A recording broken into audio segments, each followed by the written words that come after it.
Hey everybody, I'm Angela and welcome back to Hobby Night. I am joined once again by Jack the Chaos Cultist. Hello, everyone.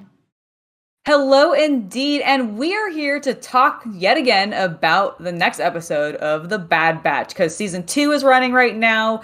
We just completed watching episode 5, is it? Yes, this was episode 5, Entombed. Yes, and this was a very fun episode. I mean, all of the episodes I think have been great so far, but this one had a special charm that I think you and I both very much enjoyed. So, without further ado, let's go ahead and jump into the episode.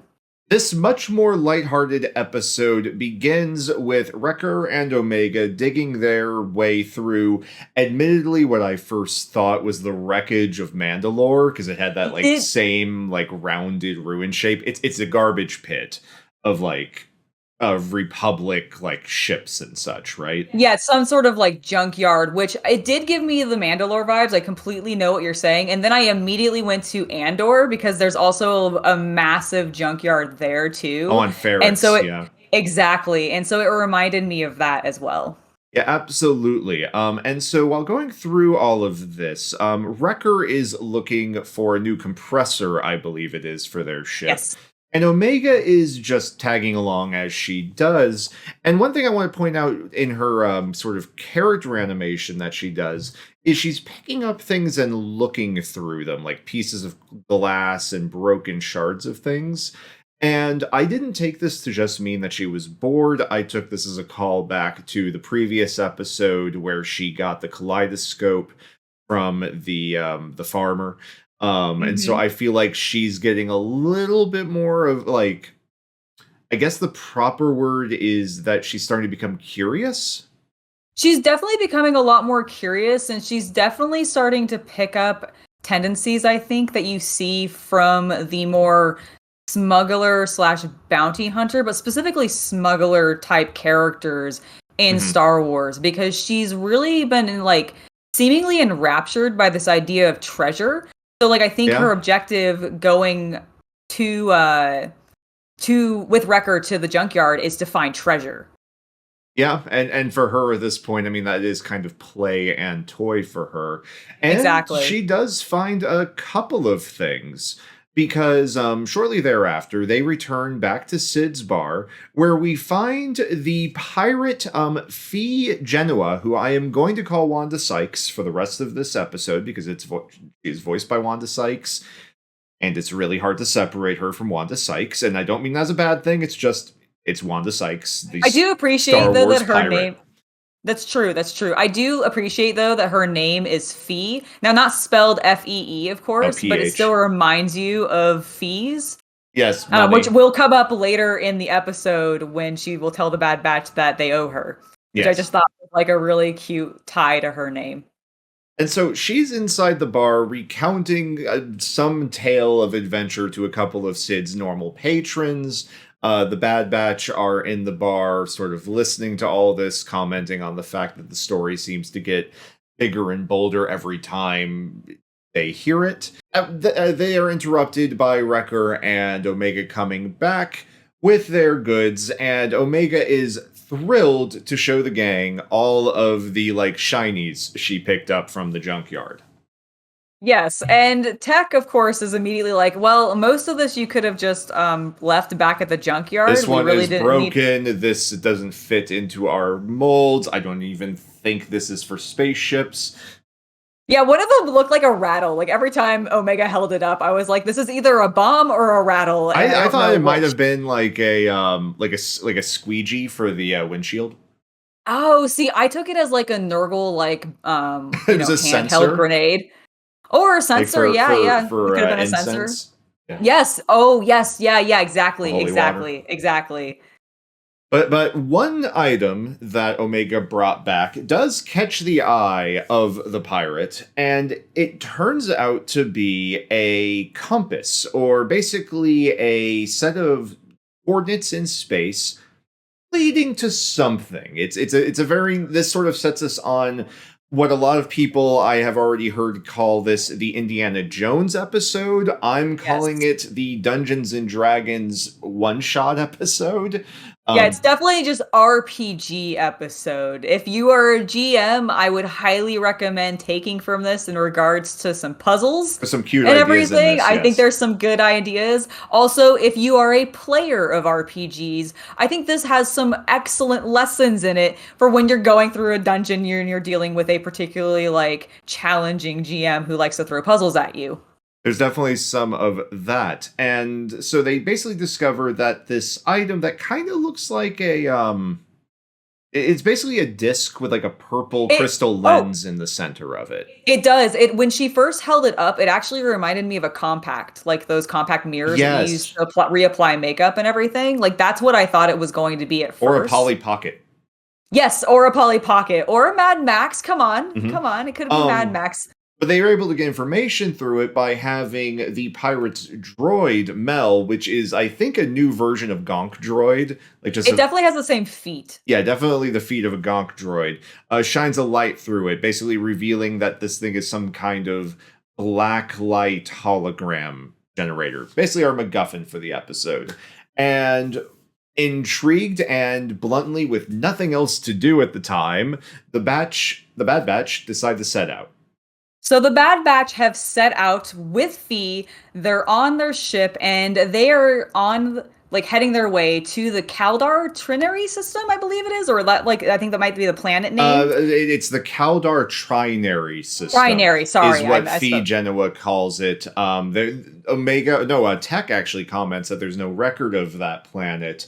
To which Fee corrects him or informs him that the best treasure is always where you don't know it is, of course. Yes, and Omega is absolutely obsessed with treasure right now, as we've probably called out a little bit. And as we're on our way there, like Fee is continuing to chat with her about her adventures, regaling her with tales. And the thing that I love about this particular scene, and we'll see more of it throughout the episode as well, but it really starts out here, is Omega has really sort of bonded herself to Fee very quickly as part of this party as they're going forward, because you'll notice like Omega's got her feet up in the same way that Fee does. When Fee takes her feet down, she puts herself down and like sits in the same Later way. in the episode, she will literally be like mimicking the motions that Fee makes when like doing tracking.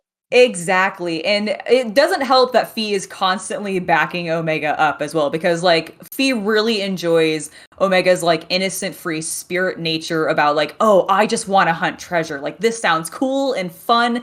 This is how I've like learned how to play. And so I want to go do this, and it also will still help my team, which I expect is like her end goal. Like ultimately the theme of that we've seen in every episode is Omega feels guilty about what she's feels like she's done to the Bad Batch and how she's restricted them. So all of this, even though it's still play, and this is a very lighthearted episode, is still her trying to find some way to pay for like their freedom essentially, which she thinks she owes them. But I do love, like, I just love how quickly she wants to mimic the pirate. And I think I hope that's something we continue to see as the episodes go on. Like, I want her to keep picking up those pirate and smuggler like elements, because I think that juxtaposes her, the fact that she's a clone, very, very well. And it'll be interesting when she eventually, hopefully, meets up with Ahsoka and Ezra and Sabine and all of them in that series. When she's older, she can be that like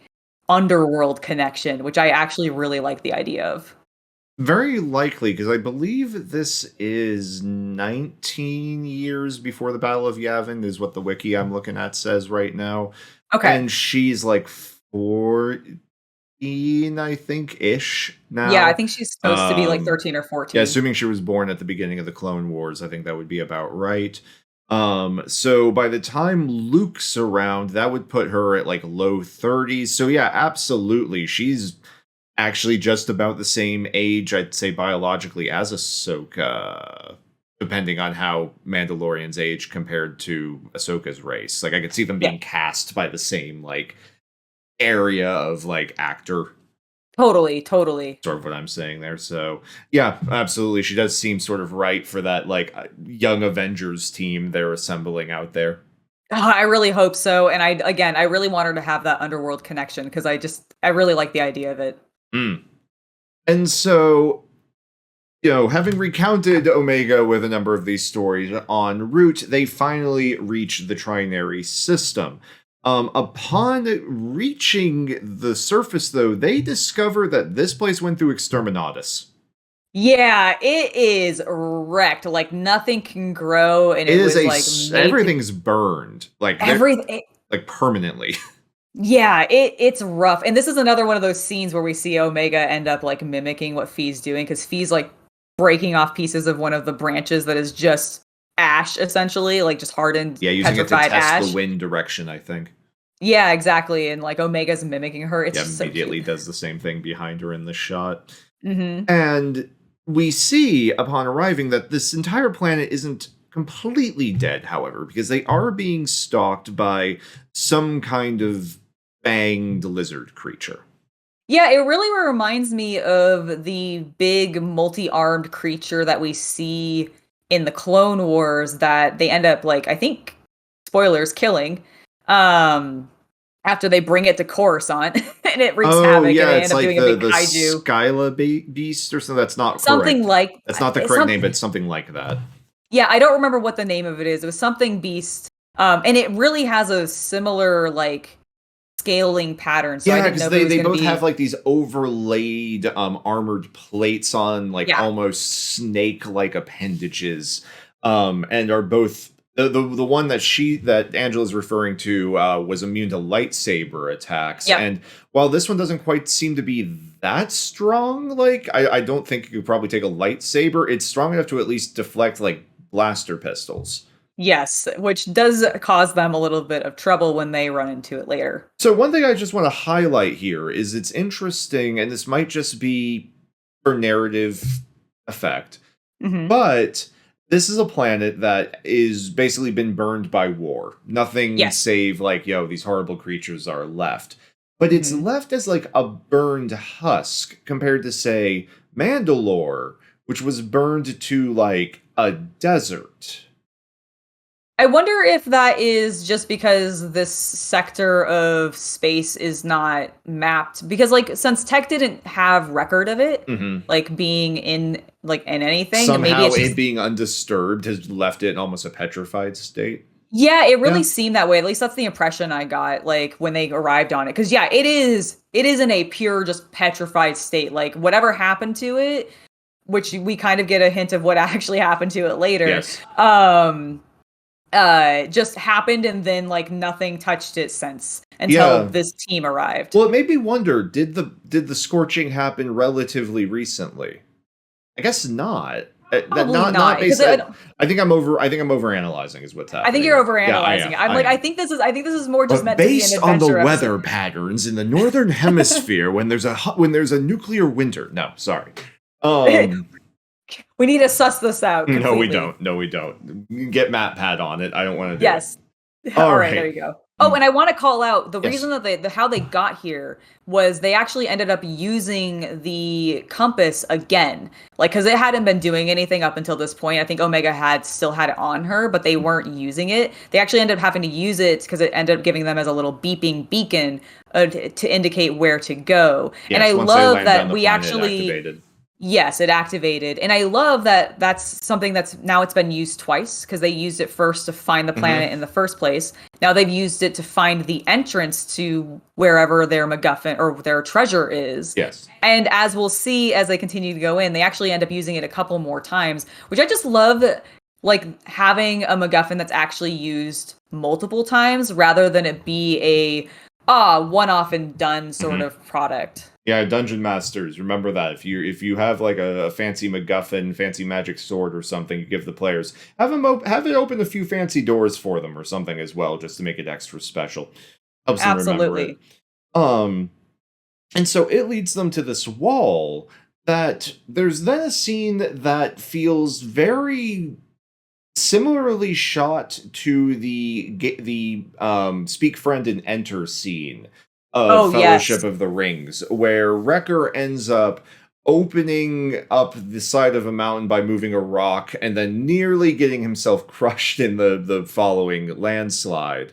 But basically the door gets revealed. They're standing outside this door that immediately puts the mind into a Lord of the Rings state, at least for me. There's like an old dead lake behind them. The framing of the door in the mountain is very similar to Moria's door. All in all, we're going to talk more about Tolkien in a minute, but Absolutely. I completely agree with it's you. entirely intentional.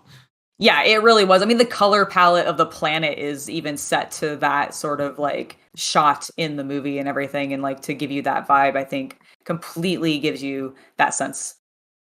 So, still being watched by that reptile creature we talked about earlier, they go into the mountain. Inside, it is immediately obvious that they are in something old, like older than the old Republic old, based on comments made by both Tech and Fee.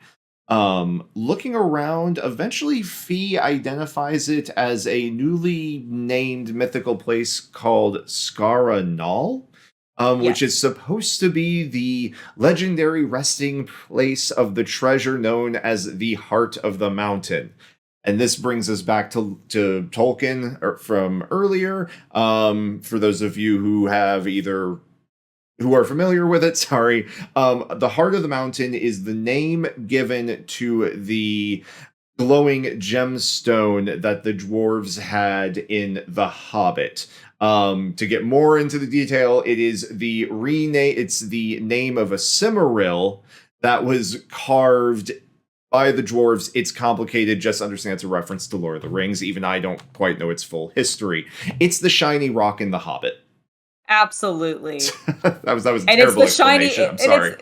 It's absolutely fine. It's absolutely fine. And it's the shiny rock that they want in this episode as well, because they're like, all right, fine, we'll go find this. Note to anyone who gets the Heart of the Mountain is cursed, by the way. Yeah. Isn't that what drove what drove the king insane in The Hobbit? Yes. Exactly. And honestly, it's really not any better here, is it? We'll get to that, of course, because they have some puzzles to solve. Yes, because we are now in full Dungeons and Dragons mode. We got Lord of the Rings, we got Indiana Jones, we got Dungeons and Dragons puzzles, because they find themselves in a circular room with a couple of, I'm just going to call it like a Prince of Persia puzzle.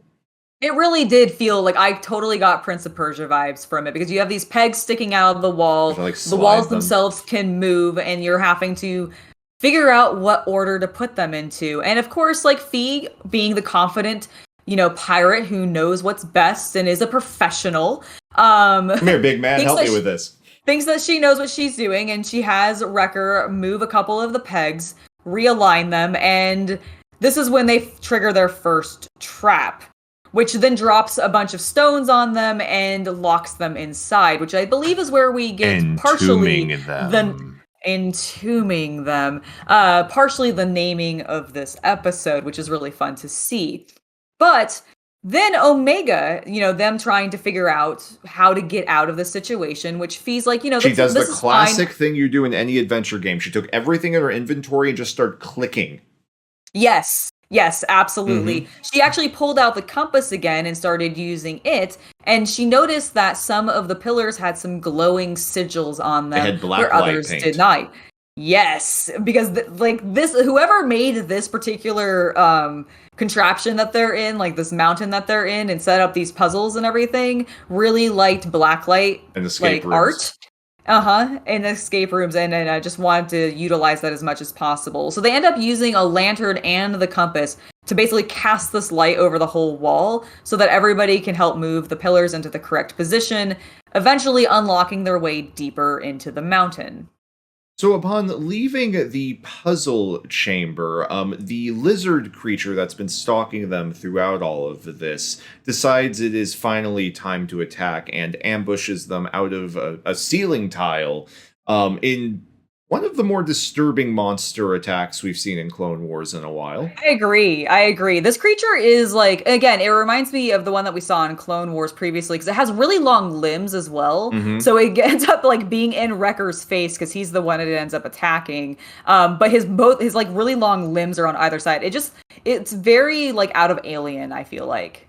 Yes, and so it ends up attacking them, and this is where we learn that their blasters don't really seem to hurt it too much.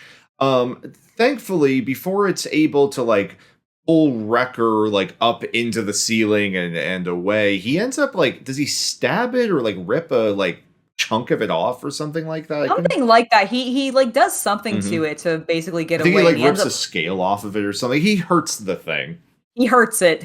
Yes, which causes it to like retreat, but because of the resulting blaster fire and all of this, the ceiling has become completely I almost said Unstable. unhinged. Unstable is a much better word. The ceiling has been completely destabilized and caves in, splitting the party in half. Classic RPG scenario. Yes. So we end up with Echo, Tech, and Wrecker on one side, and Omega, Hunter, and Wanda Sykes on the other. Yes, and Wrecker and that group ends up because because Tech is able to track the other team. He's like, okay, we see that there's some smaller side tunnels. We're gonna take these paths and meet up with you. And Fee is like, sweet. That means we can carry on and keep looking for the heart of the mountain because that is why we came here. So why should we stop just because we're split up? So And basically Hunter- what happened is the players of Echo, Tech, and Wrecker wanted to go get dinner. And so they Yes. went to go get dinner while the rest of the party kept playing. Exactly. That is kind of what it feels a little bit like what happened. Considering we then start following Fee, Omega, and Hunter. Hunter begrudgingly agreeing that they, I guess, should continue looking for the treasure. And we follow them to their next puzzle, which is a really cool one, actually. This is one that I would love to see represented in a tabletop RPG, whether it be a Star Wars RPG when we're looking for some sort of MacGuffin for that, or just in D&D or Pathfinder or whatever, because they approach this cylindrical path, and Hunter it's a tunnel. Or yeah, it's a tunnel. It's a tunnel. And he just starts walking on it, thinking nothing of it. It's the most obvious pit trap you've ever seen in a dungeon. It really is. It's made up of a bunch of like individual stones. It's like, oh, buddy, don't. It's the Indiana Jones like trap where he almost falls into the spike pit, that sort of thing.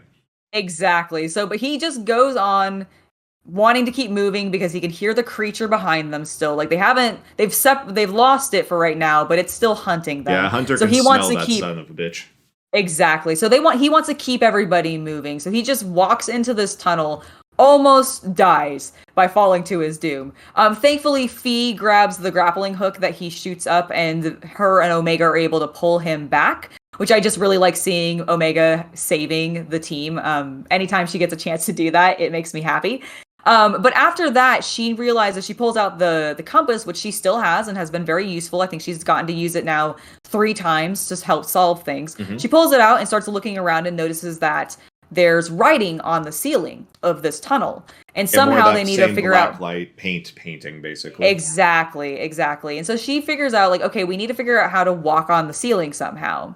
And then she realizes that the compass is the same shape as an impression in the wall. So she decides, after they've saved Hunter, to go ahead and try to slot it in and see what that does. And it lights up that writing so that everybody can then see it even without the black light setting. And then she spins the thing, and it basically flips the floor around. And again, it's a really cool puzzle. I really like it. People should use it in RPGs. Yeah, so after she slots the compass into this keyhole, it locks, and by turning it, it actually turns the entire tunnel 180 degrees, basically putting the weakened section of that was the trap previously to the roof and bringing that illuminated section down to ground level to be walked upon. Exactly. But before they leave, Omega tries and goes back to get the compass, but it's locked in place. And this is probably one of my favorite moments of Omega with Fee, because Omega's really disheartened. She's like panicking because she can't get the compass out. It's been so useful for them, right? They've used it 4 times. And Fee's like, no, it's okay. I can't remember the name of this place. What did they call it? Oh, Scaranal. She's like, Scaranal has reclaimed it. And Omega echoes that. She's like, oh, Scaranal's reclaimed it. And because it now has this like Hunter in the background is like rolling his eyes, but Omega, being completely enamored with this like treasure hunting lifestyle is loving the lore and history that this place has and how she's getting to play a role in it. And that was just like one of the best scenes. So at this point, the other half of the team gets back from dinner. They got some pizza. It was very nice. And they just rendezvous back with the cast.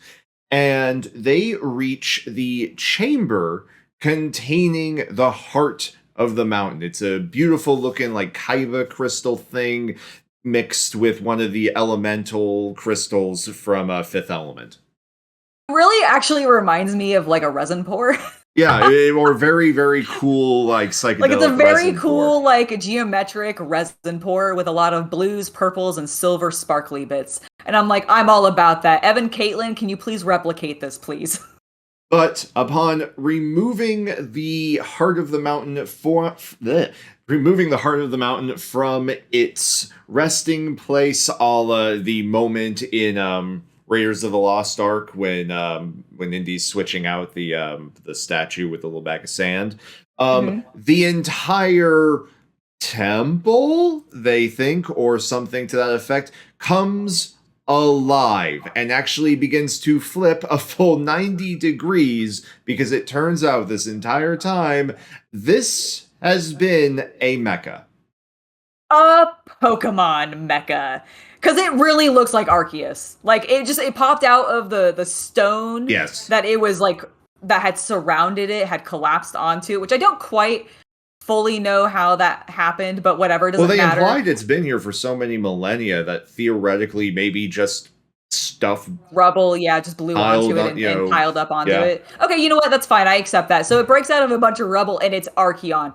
Or Arceus. It could also, or Arceus, sorry. It also does kind of look like the some of the mechs that I've seen from Horizon. I don't think it's Zero Dawn. I think it's technically the ones that are in. No, it's in Horizon Zero Dawn.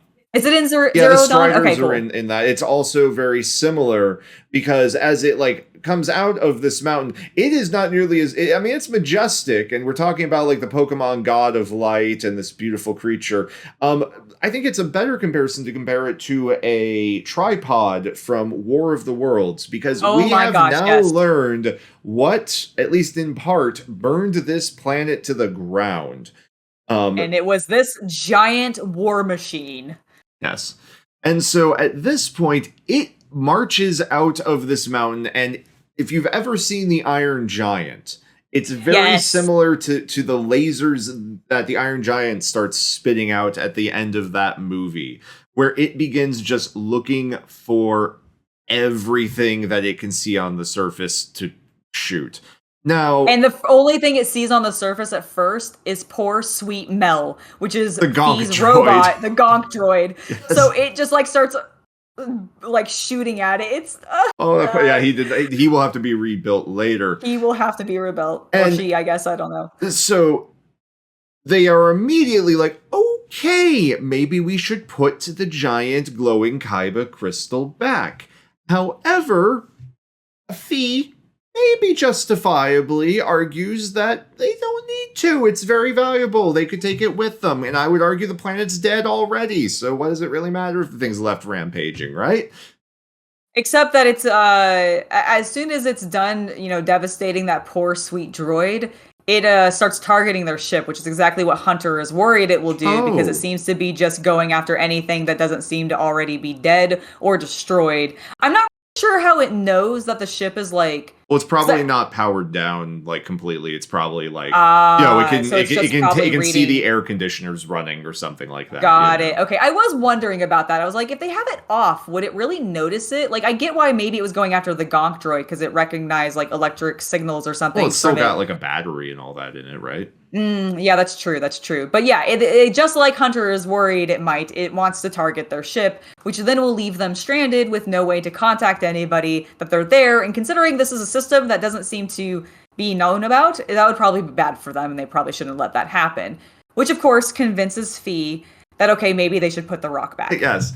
But ironically, as fate would have it, the creature that has been stalking them this entire time maybe just triggered by the, its entire home suddenly moving, Mhm. leaps into action and attacks the Bad Batch once again, sending the crystal key, the heart of the mountain, clattering down some like gangways, a level or two below where the main group engages it in combat. Exactly. So Fee decides, okay, well, I'll go get the heart of the mountain because I certainly can't really help you against that. And you guys, with all the weapons and such, you take care of the creature. She does that. Unfortunately, she almost slips and falls out of the dang thing as it's like continuing to lumber forward towards their ship, But Hunter shooting its repays death the beam. debt he has from earlier with the spike pit.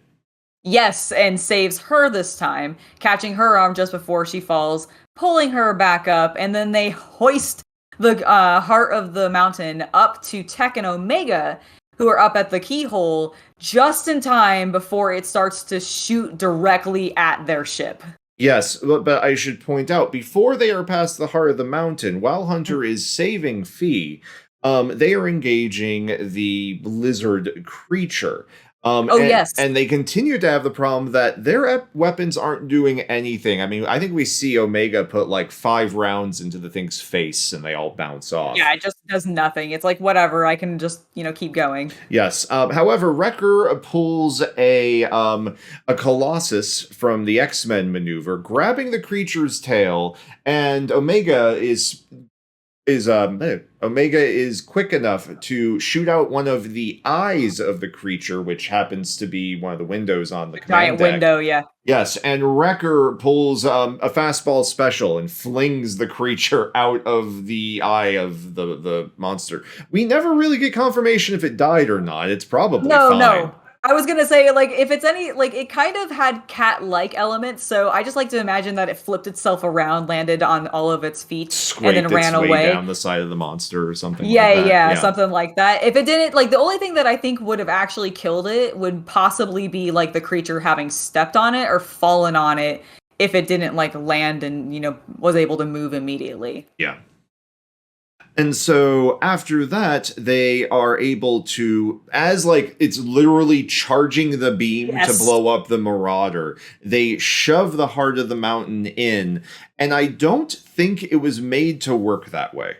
Yeah, the way that it ends up behaving really makes it feel kind of like a circuit breaker almost. Because it melts when they put it in.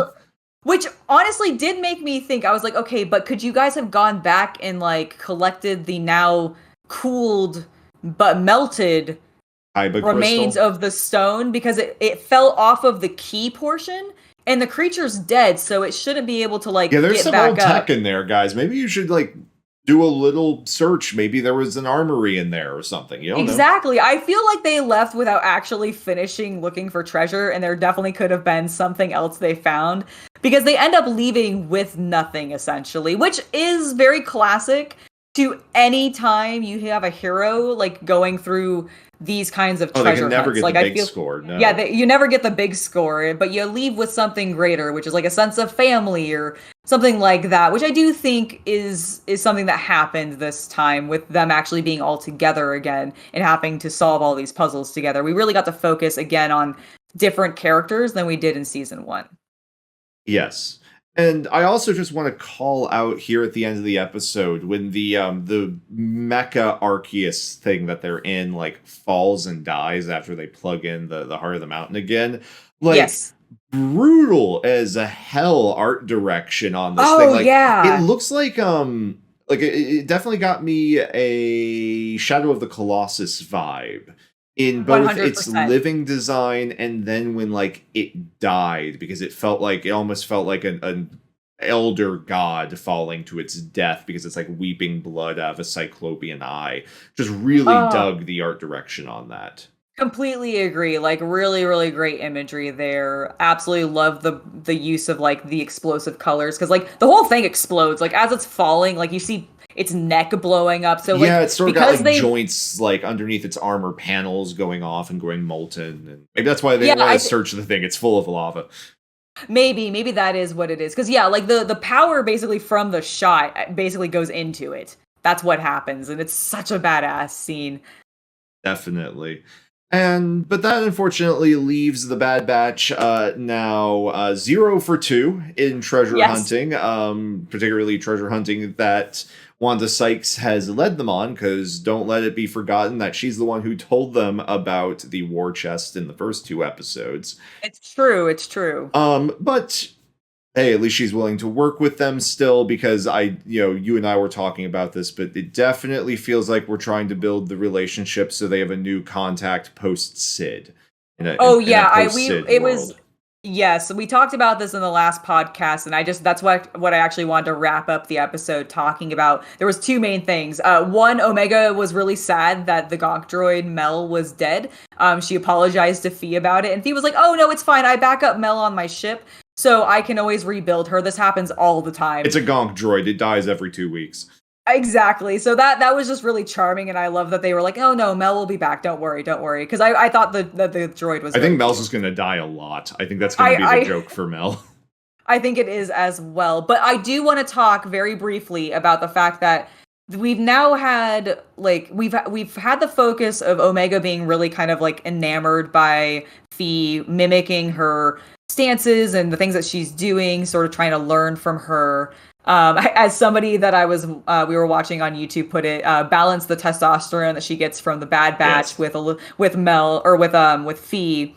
But I really feel like they are setting up the entire team to basically be able to rely on her more in a different way than they've been able to rely on Sid, which a lot of the Bad Batch, with the exception of Omega, has a more and more distrust for the more we get into this season. Like, we haven't even seen Sid this season or this episode, and I do wonder if that's going to mean that she was off doing something else shady that they're going to find out about during all this. Yeah, exactly. And I do wonder if that's going to come up, because I feel like it's been a point of this season to build up a little bit of distrust between them, or between her and the Bad Batch. And I wonder if Fee is going to end up being the smuggler character that helps them find even more freedom and not even be tied to a planet, but just be able to be, freelancers that are just in the sky, which I think would kind of speak to what they're going for a little bit, with wanting to get away and not be tied down to anything and not be found. To be constantly just out on the sky would fit their characters, I think. Definitely, and that would also help to lead them eventually to, I think, the Rebel Alliance, which is, of course, where all these characters will either end up or they'll be dead. What are the other? I do wonder if next episode, since we've had 2 very lighthearted episodes, is going to be a getting back to the main plot. Perhaps we'll have them be contacted by Cody or even Rex. The next episode's called Tribe. So honestly, no idea. No real good hints there. Yeah, there's no real good hints there. Yeah, but folks, tune in next week where we will discuss that and more. Absolutely. And don't forget to tune in on Friday for a very special, very fancy orc unboxing. See you later, folks. Bye, guys.